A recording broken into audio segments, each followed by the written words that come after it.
The cold wind howled through the abandoned mansion as Jake stepped cautiously into the decayed hallway. Dust particles floated in the air, illuminated by the faint moonlight seeping through the cracked windows. Every creaking floorboard beneath his feet sent a shiver down his spine, but he forced himself to press on. He had come too far to turn back now. Jake was a paranormal investigator, not by choice but by necessity.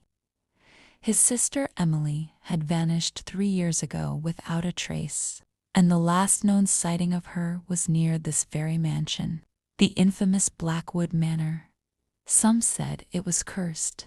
Others whispered of ghostly figures seen lurking in the shadows, determined to find the truth. He had spent years researching, following every lead, and finally, he was here. As he moved deeper into the house, his flashlight flickered. "Not now," he muttered, tapping it. The dim beam revealed walls lined with ancient paintings, their subjects eerily lifelike, as if watching his every move. One in particular caught his eye, a portrait of a woman with piercing emerald eyes. Something about her seemed familiar.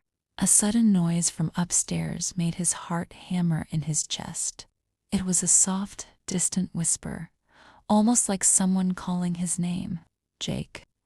The voice was delicate, sorrowful, and unmistakable. "Emily," he called out, his voice barely above a whisper. He dashed up the grand staircase, his footsteps echoing through the vast emptiness of the house.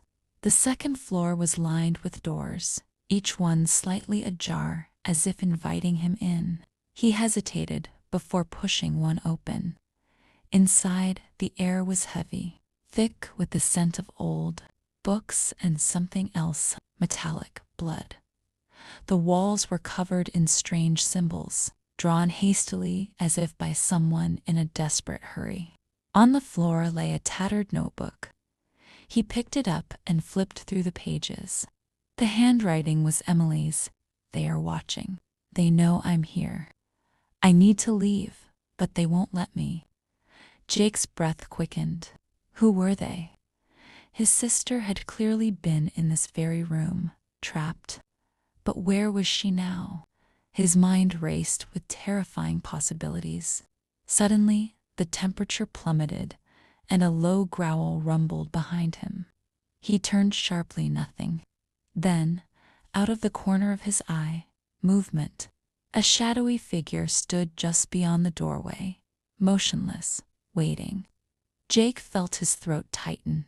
He reached for the only weapon he had, a small iron dagger, rumored to ward off spirits. He clutched it tightly as he took a step forward. The figure twitched, then lunged at him with inhuman speed. Jake barely had time to react as he stumbled backward, crashing into an old wooden dresser. The shadow hissed, its voice a chilling whisper. "She belongs to us."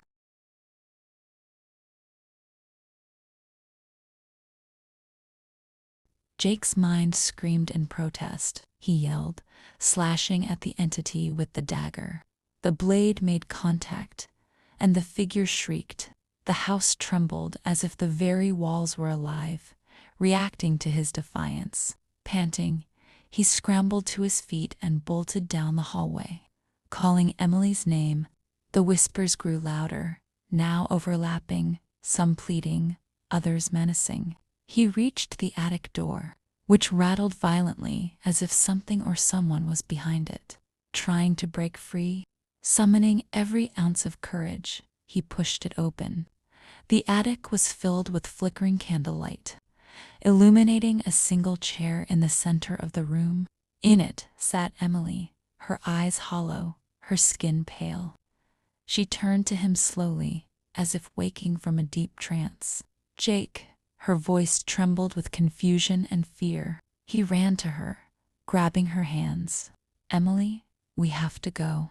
But before she could move, the shadows slithered toward them, merging into a towering figure with glowing red eyes. "She stays." The voice was guttural, ancient. Jake didn't hesitate.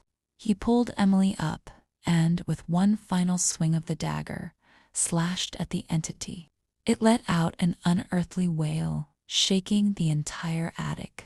The candles extinguished, plunging them into darkness. Gripping Emily's hand, he ran, their footsteps pounding against the wooden floorboards.